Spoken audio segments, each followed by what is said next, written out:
Assalamualaikum warahmatullahi wabarakatuh. Saya Rahmatun Nabila dan kawan saya Selvi Aulia Rahma. Yang saya hormati Ibu Munadiati MSH dan teman-teman yang menonton video ini. Terima kasih atas kesempatan yang telah diberikan kepada saya dan teman saya untuk menyampaikan presentasi kali ini. Kami akan membahas tentang sumber modal dan kebijakan. Pengertian sumber modal dan kebijakan. Sumber modal adalah asal dana yang digunakan untuk membiayai usaha atau proyek yang dapat berasal dari internal, laba ditahan dan investasi pemilik, atau eksternal, pinjaman, saham, modal ventura, dan crowdfunding.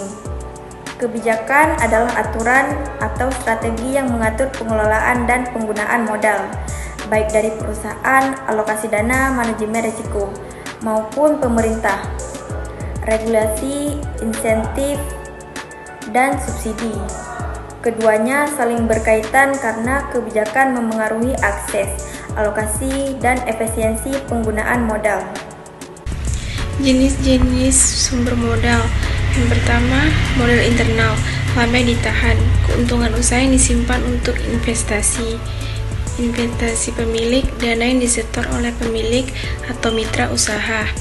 2. Modal eksternal, pinjaman dari bank, koperasi, atau lembaga-lembaga lain.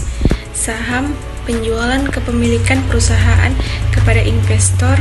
Obligasi, surat utang yang diterbitkan oleh perusahaan. Modal ventura, investasi dari pihak ketiga untuk usaha berisiko tinggi. Crowdfunding, pengumpulan dana dari banyak orang melalui platform daring. Hibah atau donasi, dana tanpa kewajiban pengembalian, biasanya dari bawah pemerintah atau lembaga non-profit. Kebijakan dalam pengelolaan modal. Yang pertama, kebijakan internal perusahaan. Manajemen risiko, alokasi modal berdasarkan prioritas, kebijakan pemerintah, regulasi, investasi asing, subsidi dan insentif pajak, suku bunga, dan program pendanaan UMKM.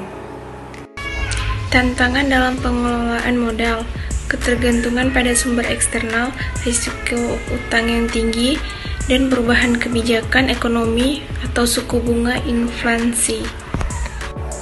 Selanjutnya ada strategi untuk optimisasi modal. Yang pertama, diverifikasi sumber modal.